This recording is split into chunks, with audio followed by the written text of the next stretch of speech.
ધોરણ 9 વિષય હિન્દી પાઠ 6 મેરી બીમારી શામાની. આપણે આગળના પાઠની અંદર વિષય પ્રવેશ જોયો અને પાઠનો અડધો સાર જોયો. મેરી બીમારી શામાલી એમાં હરિવંશરાય બચ્ચન જે એમના લેખક છે તેમનો આપણે પરિચય પણ જોયો. હવે પાઠના સારની અંદર અમુક મુદ્દા છે કે कठिन लगा मरने से पहले जीना. बच्चन जी के पास इलाज के साधन नहीं थे. बच्चन जी ની પાસે इलाज માટેના કોઈ પણ સાધન હતા નહીં. छोटे भाई शालिग्राम का वेतन परिवार के लिए पर्याप्त नहीं था. અને એનો જે નાનો ભાઈ છે શાલિગ્રામ એમનું જે પગાર છે એ પરિવારને પરવડે તેટલો હતો નહીં. इस हालत में न ठीक से इस हालत में न ठीक से रहा जा सकता था न सिर से कर्ज उतरा जा सकता था. આવી હાલતની અંદર સરખી રીતે રહી પણ શકાતું ન હતું અને માથા ઉપરથી એમનું દેવું કે જે લેણું છે એ ઉતરી પણ શકતું ન હતું. यह देखकर बच्चन जी को मरने से पहले जीना कठिन लगा. આ પરિસ્થિતિના કારણે બચ્ચનજીને મરતા પહેલા એટલે કે જે મરતા પહેલા જીવવું કઠિન લાગતું હતું. शाख जाने से तो मरना अच्छा. पति को तपेदिक होने की बात से श्यामाजी कांप उठी. એમના પતિની જે ટીબીની બીમારીની વાત સાંભળી અને જે તેમની પત્ની જે શ્યામા છે એ દુઃખી થઈ રહી હતી. પર તુરત સંભળ ગઈ અને તે પોતાની જાતને મક્કમતાથી લે છે. ताकि उनकी व्यथा से पति को व्यथा न हो. પોતાના દુઃખથી પોતાના પતિને એનું દુઃખ કે ચિંતા ન થાય એ માટે તે પોતે સ્ટ્રોંગ બની. बच्चन जी को रोग मुक्त होने से अधिक ट्रैक सोसाइटी के किस्ते अदा करने की चिंता थी. બચ્ચનજીને રોગ છે તેમાંથી મુક્તિ કે બીમારીમાંથી મુક્તિ કરતાં પણ તેની સોસાયટીનું જે દેવું હતું એમની ચિંતા વધારે હતી. ऋण की नियमित अदायगी से उनकी शाख जुड़ी थी. તેનું ઋણ એટલે કે દેવું છે નિયમિત ચૂકવવું એની સાથે એની શાખ એની પ્રતિષ્ઠા એનો મોભો જોડાયેલો હતો. बच्चन जी मानते थे कि शाख जाने से तो मर जाना अच्छा है. બચ્ચનજી એવું વિચારતા હતા કે પ્રતિષ્ઠા શાખ મોભો જાય એના કરતાં તો મરી જવું વધારે સારું. श्यामा की सेवा साकार होना. श्यामा पति की बीमारी से सेवा साकार हो गई. શ્યામા જે બચ્ચનજીની એટલે કે છે કે જે હરિવંશરાયની જે પહેલી પત્ની હતી શ્યામા એના પતિની સેવાની અંદર તે સાકાર થઈ. पति को चिंता मुक्त करने के लिए अपने कलेजे पर पत्थर रख कर वे बोली, कर्ज में तो तुम्हारे मरने के बाद भी उतार दूंगी, तुम उनकी चिंता छोड़ो. તેના પતિને ચિંતા મુક્ત કરવા માટે એના કાળજા પર પથ્થર મૂકી અને તેના પતિને કહે છે કે કર્જ કે દેવું છે એ તમારા મૃત્યુ પછી પણ હું ચૂકવી દઈશ, તમે એની ચિંતા કરશો નહીં. પૈસે નહીં તો જાઓ મરો. जब बच्चन जी ने अपने डॉक्टर मुखर्जी से कहा. જ્યારે બચ્ચનજીએ તેમના ડૉક્ટર મુખર્જીને વાત કરી કે આપકા ઇલાજ બહુ મહંગા હૈ, તમારો ઇલાજ છે એ બહુ જ મોંઘો છે. મેરે પાસ આપકે ઇલાજ કે લીએ પૈસે નહીં, મારી પાસે તમારા ઇલાજના પૈસા છે નહીં. તો ડૉક્ટર ને आपके मुंहफट स्वभाव से के अनुसार कह दिया, पैसे नहीं तो जाओ मरो. ડૉક્ટરને મુંહફટ સ્વભાવથી જવાબ આપ્યો, પૈસા નથી તો જાઓ તમે મૃત્યુ કરતાં તો તમે મૃત્યુ પામો એ વધારે સારું. જીવન મેં ચુનૌતી સે હી બલ મિલતા હૈ. જીવનમાં જે ચુનૌતીનો લલકારનો કે મુશ્કેલીનો સામનો કરીએ ત્યારે જ આપણને શક્તિ કે બળ મળે છે. डॉक्टर मुखर्जी का यह कथन बच्चन जी के लिए चुनौती बन गया. ડૉક્ટર મુખર્જી છે એનું જે આ કહેવાનું જે કથન છે એ બચ્ચનજી માટે એક ચુનૌતી એક લલકાર બની ગયો. परेशानियां के बावजूद वे निराश नहीं हुए। गમે તેટલી પરેશાની હોય, ગમે તેટલી મુશ્કેલી હોય, ત્યારે બચ્ચનજી છે ક્યારે નિરાશ થતા ન હતા। उन्होंने लुई कोने की चिकित्सा पद्धति अपनाई। लुई कोने એટલે કે જે ગરમ પાણીનો નાહ લઈએ છીએ આપણે, ગરમ પાણીની અંદર જે વિક્સ નાખી અને જે કોઈ ધાબળો કે એવું કંઈ ઓઢી અને જે નાહ લઈએ તો એ ગરમ એટલે કે જે ઘરગથ્થુ ઉપાય કરવા લાગે। जिसके खर्च जिन्हें अपने रोगों की शिकायत न कर पति को निश्चित बनाए रखा। જેના કારણે એના જે ખર્ચા નથી થતા। समाधिक बल मिला श्यामा की सेवा से, जिन्होंने अपने रोगों की शिकायत न कर पति को निश्चित बनाए रखा। ઘરગથ્થુ ઉપાય દ્વારા જે શ્યામા જે સેવા કરી રહી હતી એમાં કોઈ પણ જાતની ફરિયાદ વગર તે નિશ્ચિતતાથી તે એમની સેવા કરી શકે એ માટેની એની શક્તિ મળતી હતી। श्यामा ने महंगी कीमत चुकाई। जिस दिन बच्चन जी क्षय के ज्वार से मुक्त हुए उसी दिन श्यामा ने खाट पकड़ी और फिर वे कभी न उठी। જ્યારે બચ્ચનજી છે એ ક્ષયના કે તાવથી મુક્ત થયા ત્યારથી જે શ્યામા જે ખાટલા ઉપર સૂતી હતી પછી ક્યારેય તે ઊભી થઈ શકી નહીં। उन्होंने अंतिम सांसों तक बच्चन जी का ख्याल रखा। તેમણે છેલ્લા શ્વાસ સુધી તેમના પતિની સેવા કરી અને તેમની સંભાળ રાખી। बच्चन जी का ख्याल था श्यामा ने मेरी बीमारी लेकर और मुझे निश्चित रखने के प्रयत्न में भी मारी भारी कीमत चुकाई। તેમણે બચ્ચનજી કા ખ્યાલ થા જે શ્યામા છે તેમના પતિની ચિંતા વધારે હતી। શ્યામાએ એમની બીમારી છે એના પતિની માથે નિશ્ચિતતાથી તેમની બીમારીનો સામનો કરવા માટે તેમના પતિને ભારે કિંમત ચૂકવી હતી। श्यामाजी सच्चे अर्थों में बच्चनजी की अर्धांगी थी। સાચું કહીએ તો જે શ્યામા છે તેમના પતિ માટે એક અર્ધાંગી કહેવાય છે। આપણે વિદ્યાર્થી મિત્રો પાઠની શરૂઆત કરીએ। જો પહેલો ફકરો જોઈએ।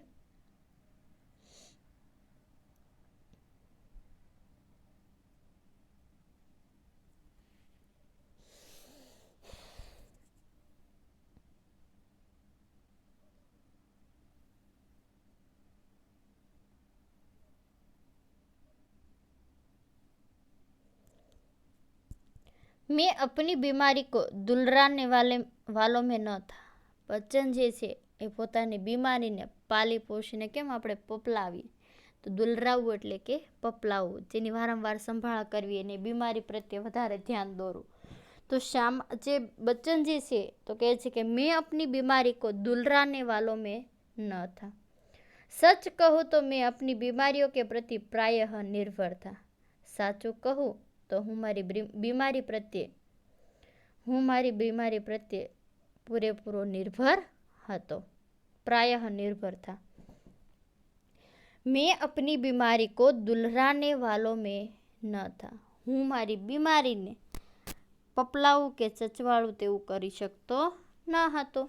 सच कहूँ तो अपनी बीमारियों के प्रति प्रायः निर्भर था। સાચું કહું તો હું મારી બીમારી પ્રત્યે प्रायः निर्भर હતો। મને મારી बीमारी प्रत्ये भय હતો नहीं। शायद मैंने गांधी जी के ही लेख में कहीं पढ़ा था। शायद मैंने गांधी जी के लेख में ही पढ़ा था कि बीमार होना अपराध है। मैं गांधी जी ना लेखनी अंदर वांच्યું હતું કે बीमार થવું एक गुनो कहवाय छे। हमें जो शरीर दिया है उसे हम स्वस्थ न रखे तो अपराधी तो है ही। આપણને જે ભગવાને શરીર આપ્યું છે એ શરીરને આપણે સ્વસ્થ ન રાખીએ તો આપણે અપરાધી કે ગુનેગાર કહેવાઈએ છીએ। मैं इस तर्क को कुछ और आगे ले गया था। હું આ તર્ક એવી વાતને હું આગળ લઈ જવા માંગતો હતો। अपराधी को दंड देना ही चाहिए। ગુનેગારને એમની સજા મળવી જ જોઈએ। मुझे जब कभी छोटी मोटी बीमारी होती, जुकाम, बुखार, खांसी, सिर दर्द, तो मैं खाट पर न लेटता।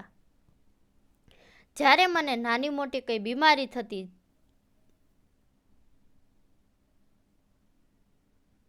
जुकाम एटले उधरस, बुखार एटले ताव, खांसी एटले शरदी, खांसी एटले उधरस, जुकाम एटले शरदी अने सिरदर्द एटले माथानो दुखावो।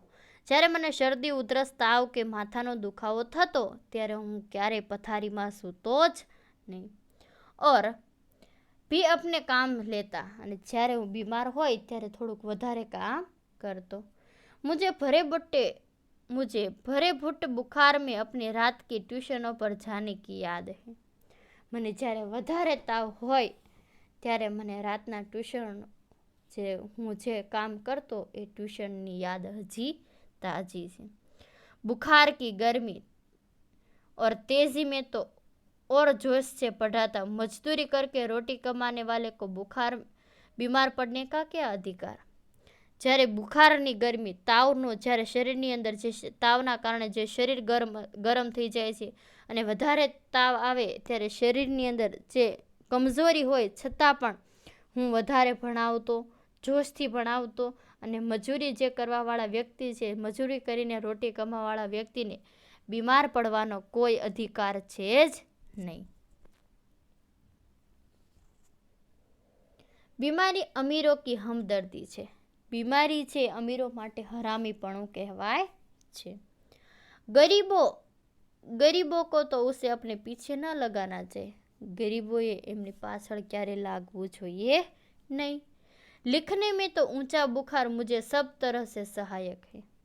લખવાની અંદર જે વધારે તાવ આવતો એ મને સહાયક, પ્રેરક અને પ્રોત્સાહન પૂરું પાડતું હતું। एक तरह की आग जिसमें मेरी अनुभूतियों में ताप आता, जिसमें गल पिघल कर मेरा हृदय ढलता। एक तरह की भट्टी में जो मेरे विचार, भाव, कल्पनाओं उबल देकर उच्छलित करता। કહે છે કે જ્યારે હું લખતો ત્યારે મને વધારે તાવ આવતો ત્યારે સારી રીતે મને સબ તરહ સે સહાયક, મને સાથે સહાયક, પ્રેરકતા, પ્રોત્સાહન, એક તરહ પ્રોત્સાહન લગતા ત્યારે મને સાથ સહકાર આપી રહ્યા હોય એવું મને લાગતું હતું।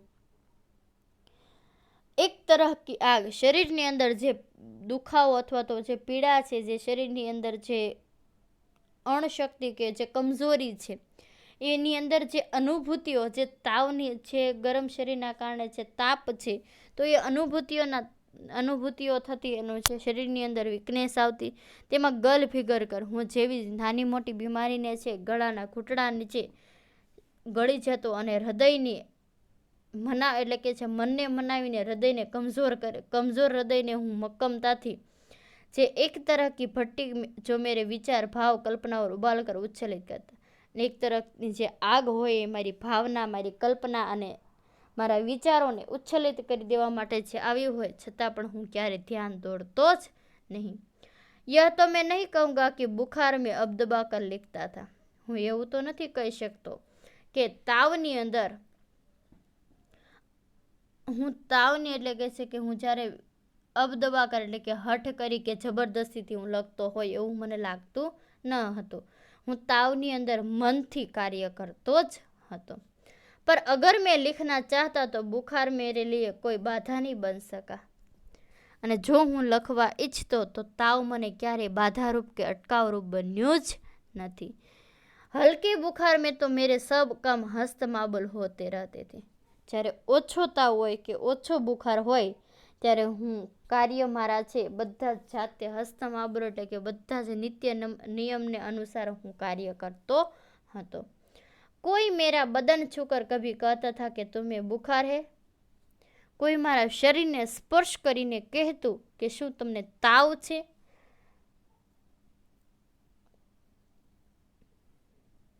તો મેં પટ સે જવાબ દેતા થા કે બુખાર હૈ તો મેં ભી હું। ત્યારે હું પટ દઈને જવાબ આપતો હતો હા મને તાવ છે અને હું પણ છું। શાયદ કિપલિંગને अपनी આત્મકથા में लिखा था।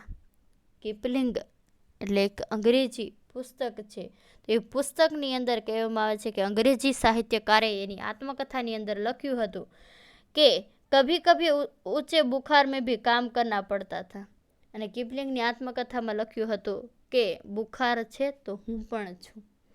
અને જ્યારે મને વધારે તાવ આવતો ત્યારે હું તાવની આ જે બીમારીની અંદર પણ હું કાર્ય કરતો જ હતો.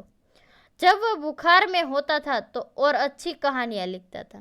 અને જ્યારે હું બીમાર હોઉં છું ત્યારે પણ સારી એવી કહાની લખી શકતો હતો. बुखार में कम लिखने की तो मुझे याद नहीं. બીમાર હોય અને તાવ આવ્યો હોય ત્યારે મેં કંઈ ઓછું લખ્યું હોય એવી કોઈ મારી પાસે તાજી યાદ નથી. वह कैसे बन पड़ी उसका निर्णय मैं न देना चाहूँगा. वह कैसा बन पड़ा मैं इसका निर्णय मैं न देना ચાહુંગા. આ કઈ રીતે શું શાના કારણે થયું એનો જવાબ હું દઈ શકતો જ નથી. પ્રસંગવશ મુझे याद आ गया अपनी दो चट्टाने की दो. પ્રસંગવશ મને યાદ આવે છે કે अपनी જે दो चट्टाने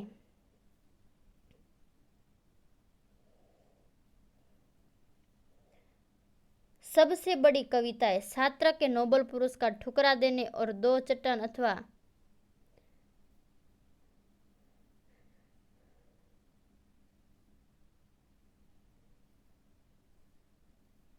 सबसे बड़ी कविता है. छात्र में नोबेल पुरस्कार ठुकरा देने पर दो चट्टान अथवा सिसिफक बरक्स हनुमान પ્યુરિસીને પડે પડે લીખી હતી. જ્યારે પ્યુરિસીની બીમારીની અંદર બે જે કહાનીઓ બે જે પુસ્તકો છે જ્યારે નોબેલ પુરસ્કાર મળ્યો ત્યારે સિસિફક બક્સ હનુમાન પ્યુરિસીની બીમારીની અંદર એણે બીમારીની અંદર લખ્યું હતું. બહરહાલ જબ મેં अपनी જવાની થા એટલે કે છે જ્યારે હું જવાનીની અંદર હતો ત્યારે બીમારી મુજબ પરાજિત ન કરતી હતી. હું જવાનીની અંદર હતો ત્યારે બીમારી મને હરાવી રહી ન હતી. મેં ही अपनी जिद से बीमारी को पराजित कर देता था. હું મારી જીદથી બીમારીને હરાવી દેતો હતો. બુખાર સુખાર આદિ આખિર કિતને દિન ચલતા. તાવ બાવ કેટલા દિવસ આવશે. विश्राम तिवारी कहा कहते थे कि मार के पीछे भूत भागे. मैंने अपने प्रयोग से सिद्ध किया था कि काम के पीछे बुखार भागे. विश्राम तिवारी कहता હતા કે માર કે પીછે ભૂત ભાગે તો મેં મારા પ્રયોગથી સિદ્ધ કર્યું હતું કે કામથી બુખાર ભાગે એટલે કે તાવ ભાગે. તો વિદ્યાર્થી મિત્રો આ જે ફકરાની અંદર જે બચ્ચનજી છે એ પોતાનો જે પાઠની અંદર જે કહે છે કે જેને બીમાર કઈ રીતે કર્યું બીમારીની અંદર પણ એણે શું કાર્ય કર્યા છે તો એ વિશેનું વર્ણન કર્યું છે. તો આ જે પાઠ છે એ ચલાવતા ચલાવતા તમારે આની સાથે મેં મુહાવરે છે આની સાથેની લિંકની અંદર આપેલા છે એ તમારે પાકી નોટની અંદર લખવાના છે. ધન્યવાદ.